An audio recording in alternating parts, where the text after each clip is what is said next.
We began in the United States, where the Pentagon is reportedly exploring military options for taking over the Panama Canal. A Reuters report cited officials from the Trump administration who spoke about the plan to send American troops to the strategic waterway. President Trump has repeatedly threatened to take back the canal from Panama and accused China of deploying its troops to operate the canal. Announcing tonight that we will create a new Office of Shipbuilding in the White House and offer special tax incentives to bring this industry home to America where it belongs. We used to make so many ships. We don't make them anymore very much, but we're going to make them very fast, very soon. It will have a huge impact. To further enhance our national security, my administration will be reclaiming the Panama Canal, and we've already started doing it.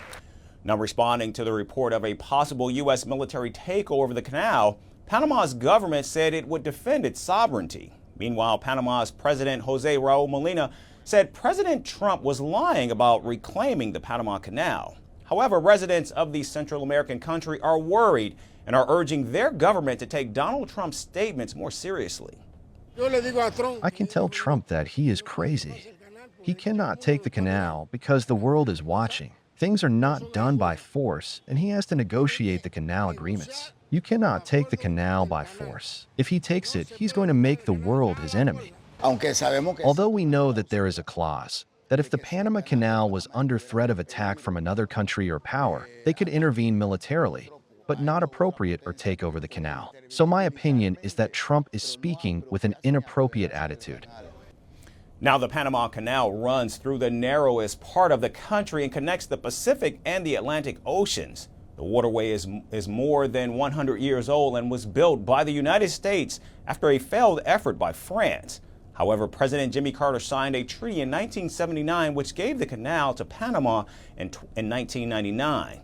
Though the United States and Panama remain treaty-bound to defend the canal against any threats, the canal is being operated by 3 Hong Kong-based firms that are now selling their stake to the American investment firm Blackrock amid pressure from the Trump administration. Still, it remains to be seen how serious the commander-in-chief is about deploying boots on the ground to reclaim the Panama Canal. Firstpost brings you the Ideas Pod at the Ricina Dialogue 2025, the largest gathering of global policymakers, thought leaders, and innovators, now on the fastest growing international news platform. Big ideas, big debates, big impact. Only at the Ideas Pod. Ricina Hill. Firstpost gives you front row access to the conversations that matter most. The Ideas Pod. Ricina Dialogue 2025 on Firstpost. From March 17th to March 19th.